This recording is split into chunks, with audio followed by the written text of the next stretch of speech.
Hello guys, போன வீடியோவில் வந்து ஒரு காய் இம்ப்ரெஸ் பண்ணுறதுக்கு ஒரு 10 இன்ட்ரெஸ்டிங்கான ஃபேக்ட் வந்து நான் வந்து சொன்னேன். அந்த வீடியோவுக்கு வந்து நிறைய வரவேற்பு கிடைச்சிது. இன்னைக்கு வந்து ஒரு 10 இன்ட்ரெஸ்டிங் திங் கேர்ள்ஸ் இம்ப்ரெஸ் பண்ணுறதுக்கு என்னன்னு நான் சொல்ல போகிறேன். முதல் விஷயம், நீங்கள் பார்த்துருக்கீங்களா, அந்த டோர் வந்து ஓப்பன் பண்ணி விடுவாங்க பார்த்தீங்களா? இப்போ அந்த கப்பல் வந்து ஒரு ரெஸ்டாரண்ட் போகிறாங்கன்னா அந்த காய் வந்து அந்த டோர் வந்து ஓப்பன் பண்ணுவாங்க பார்த்தீங்களா? அப்புறம் ஒரு மூவி தேட்டருக்கு போனால் கூட வந்து அந்த கதவு திறந்து விடுவாங்க. ஸோ இந்த மாதிரி விஷயம் வந்து லைக் லேடிஸ் ஃபர்ஸ்ட் கேர்ள் வந்து கண்டிப்பாக வந்து இம்ப்ரெஸ் ஆவாங்க. செகண்ட் கிரேசி திங், இது கொஞ்சம் க்ரேஸியாக தான் இருக்கும். அந்த கேர்ள் வந்து ட்ரெஸ் பண்ணியிருப்பாங்க. அந்த ட்ரெஸ் வந்து ரொம்ப சுமாராக தான் இருக்கும். ஏன்னா அந்த பொண்ணுக்கே தெரியும் இந்த ட்ரெஸ் வந்து அவ்வளோ நல்லா இல்லைன்னு. பட் அந்த காய் வந்து அந்த ட்ரெஸ் பார்த்துட்டு, இந்த ட்ரெஸ் வந்து உனக்கு சூப்பராக இருக்குது, ரொம்ப நல்லா இருக்குது, பியூட்டிஃபுல்லாக இருக்கு அப்படின்னு வந்து ஒரு காம்ப்ளிமெண்ட் கொடுத்துட்டாங்கன்னா அந்த கேர்ளுக்கு வந்து ரொம்ப பிடிக்குங்க.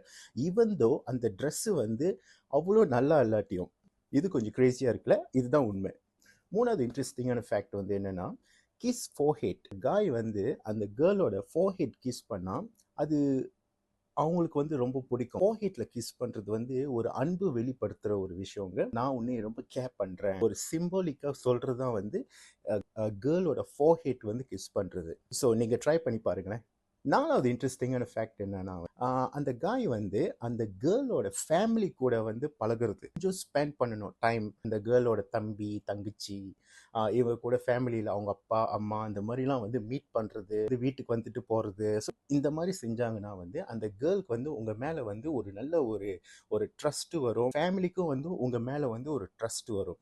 லெட்ஸே வந்து நீங்கள் வந்து இந்த காதல் பருவத்தில் இருந்தீங்கன்னா நீங்கள் வந்து அந்த கேர்ளோட ஃபேமிலி கூட வந்து கொஞ்சம் மிங்கிள் பண்ண ட்ரை பண்ணுங்க. அஞ்சாவது கிரேசியான விஷயம் என்னன்னா, நம்ம சாப்பிட்டுக்கிட்டு இருக்கோம். லாஸ்ட் பீஸ் ஆஃப் ஃபுட் இருக்குல்ல, இப்போ நீங்கள் ஒரு பீஸா சாப்பிட்டுட்டு இருக்கீங்க.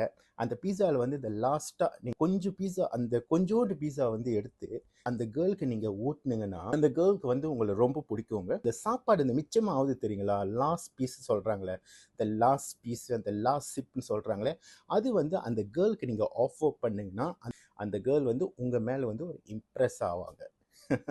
ஆறாவது இன்ட்ரெஸ்டிங்கான விஷயம் என்னென்னா, ஹக் ஃப்ரம் பிஹைண்ட். இது வந்து நீங்கள் நிறைய சினிமா படத்தில் பார்த்துருப்பீங்க.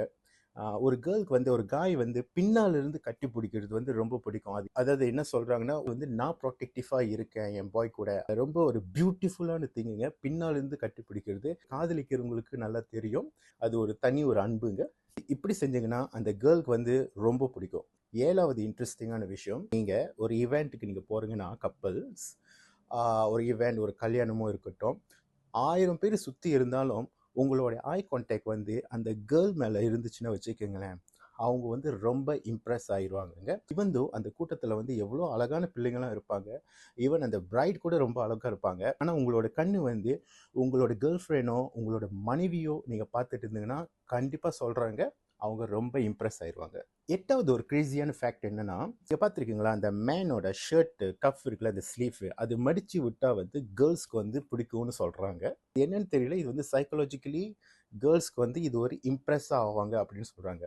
நீங்கள் ஷர்ட்ஸ் போடுற ஆளாக இருந்துச்சுன்னா அப்படியே கொஞ்சம் அப்படியே மடித்து கட்டிக்கிங்க, கேர்ள்ஸ்லாம் வந்து இம்ப்ரெஸ் ஆவாங்க. ஒன்பதாவது இன்ட்ரெஸ்டிங்கான விஷயம், ஷாப்பிங்லாம் போகிறீங்க, அவங்களோட பிளாஸ்டிக் பேக் அதெல்லாம் வந்து நீங்கள் ஆஃபர் பண்ணணும். அதாவது வந்து நான் பிடிச்சிக்கிறேன், இது நான் தூக்கிக்கிறேன் அப்படின்னு நீங்கள் ஆஃபர் பண்ணுங்கன்னா, ஈவன் அந்த லேடிஸோட ஹேண்ட்பேக் கூட வந்து நீங்கள் எடுத்து வச்சுக்கலாம். அது கொஞ்சம் க்ரேஸியாக தான் இருக்கும். பட் நீங்கள் வந்து ஆஃபர் பண்ணலாம், நான் பிடிச்சிக்கிட்டா அப்படின்னு நீங்கள் கேட்டிங்கன்னா அந்த கேர்ள்ஸ் வந்து ரொம்ப இம்ப்ரெஸ் ஆயிடுவாங்க. பத்தாவது ஒரு க்ரேஸியான திங்ஸ் என்னன்னா, இப்போ லெட்ஸே வந்து அந்த கப்புள்ஸ்க்கு வந்து ஆர்கியூமெண்ட் வருதுன்னு வச்சுக்கிங்களேன். அதாவது உங்கள் கேர்ள் ஃப்ரெண்டோ உங்களோட ஒய்ஃப் கூட உங்களுக்கு ஆர்கியூமெண்ட் வருதுன்னா, முடிஞ்ச வரைக்கும் கன்வின்ஸ் பண்ண ட்ரை பண்ணுங்க. நிறைய ஆர்கியூமெண்ட்ல வந்து அந்த பாய் ஃப்ரெண்டோ இல்லை ஹஸ்பண்டோ அந்த சுச்சுவேஷன்லேருந்து நீங்கள் வெளியாயிட்டுன்னா உங்கள் மேலே கோபம் வந்து இன்னும் அதிகமாகவும் உங்களை பிடிக்காம இருக்கிறதுக்கு வாய்ப்புகள் அதிகமாக இருக்குது. ஸோ இன் கன்க்ளூஷன், ஆர்கியூமெண்ட் வந்துச்சுன்னா நீங்கள் அந்த இடத்த விட்டு போகாதுங்க. முடிஞ்ச வரைக்கும் மேக்ஸிமம் கன்வின்ஸ் பண்ண முயற்சி பண்ணுங்க. ஸோ கைஸ், இதுதான் வந்து அந்த 10 கிரேசி இன்ட்ரெஸ்டிங்கான விஷயம் கேர்ள்ஸை வந்து இம்ப்ரெஸ் பண்ணுறதுக்கு. உங்களுக்கு இந்த வீடியோ பிடிச்சிருந்துச்சுன்னா கண்டிப்பாக வந்து உங்களோட ஃப்ரெண்ட்ஸ்க்கு ஷேர் பண்ணுங்கள். Until then, see you in my next video. Bye.